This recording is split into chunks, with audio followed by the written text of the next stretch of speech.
My name is David Madison, the 5th of October 2019.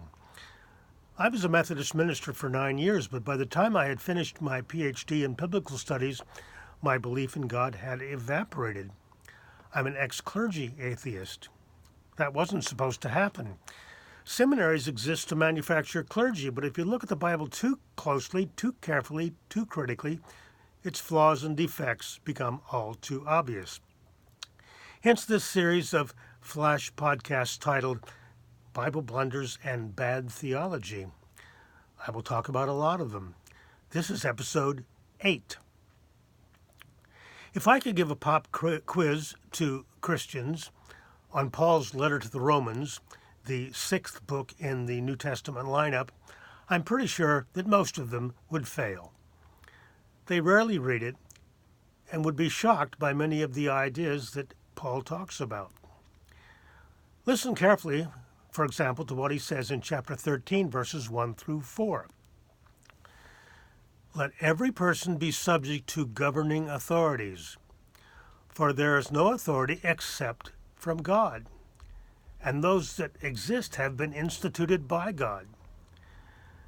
Therefore, he who resists authority resists what God has appointed, and those who resist will incur judgment.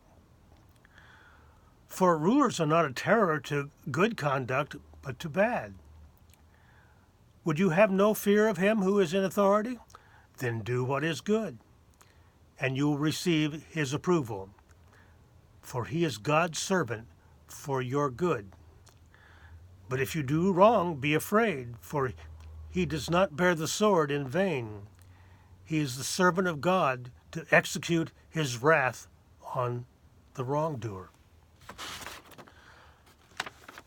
I want to make a few quick points about this. First, Paul thinks that all governing authorities have been put in place by God. Monarchs have always loved this text, the divine right of kings. Of course, America's founding fathers would have none of it. This advice from Paul undermines the very foundation of democracy. He who resists the authorities resists what God has appointed, and those who resist will incur judgment. Democracy thrives on the concept that we are entitled to resist those whom we think are governing poorly or corruptly. Second, Paul's theology made him a mediocre thinker. He expected Jesus to arrive on the clouds any day now to bring his kingdom. All earthly rulers would be eliminated. So he had no interest whatever in thinking about how human societies can best be organized. Third, the ruler is God's servant for your good. Was Paul totally clueless about history? There have been horrible, cruel, terrible rulers. What the hell was he thinking? Hitler and Stalin come to mind for us, of course. So this is really bad theology, that any ruler is always God's servant for your good. Paul was simply wrong. Fourth, these verses are a big clue that Paul didn't know much about the life of Jesus. Seems like he'd never heard the story of the trial of Jesus, and that Jesus was killed by the Roman authorities. So how can this be? If you do wrong, be afraid, for the ruler does not bear the sword in vain. He is the servant of God to execute his wrath on the wrongdoer. This would qualify Jesus as a wrongdoer. Paul, after all, boasted that he didn't learn about Jesus from human sources. All that he knew came through his visions, that is, his hallucinations.